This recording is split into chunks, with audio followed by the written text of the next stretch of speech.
I'm Dale Dougherty. I am general manager of Maker Media, which produces Make Magazine and Maker Faire. You could, start off by building your shed, building where you're going to work as a group of kids. Let's get parents and kids and raise a maker space, create that space, and let's put it out near the the school garden. Right out there, just like Alice Waters had, kind of got that into schools, and then they figured out what to do with it and how it would tie to the curriculum. So let's get a place there, and let's start figuring out what tools and supplies they need, and to give them the time. And maybe we start that in the spring, and they do a little bit in class and a little bit after school, and then maybe in the summer it could be a much deeper engagement where they have time to maybe spend the full day building stuff that they care about. So, and again, you could learn electronics, you could learn programming, you could learn, embroidery, you could learn, costuming, all kinds of things. Music are open, and I think, the thing that I get from people that I consider smart is they love to learn, and they're interested in how many different things there are, in the world that you can learn about. And I think DIY as this whole area is really about.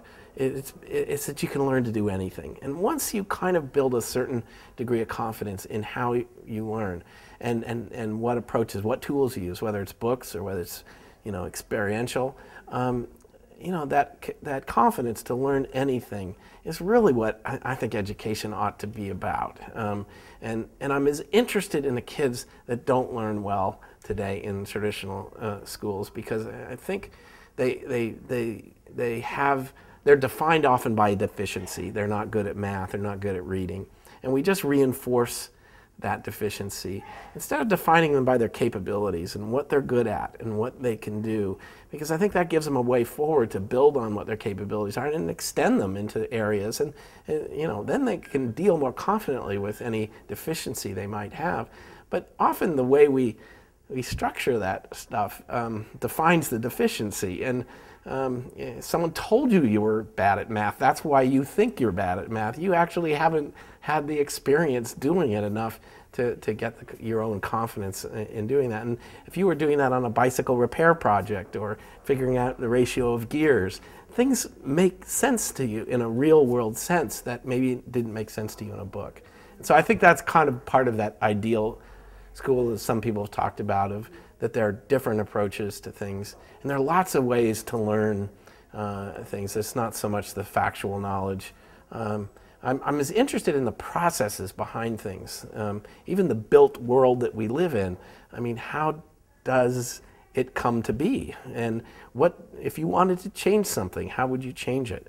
So I think behind this is a kind of in this making, while I think it's about hands-on stuff in ways, I think it's largely about getting control of things and being able to make change when you want to.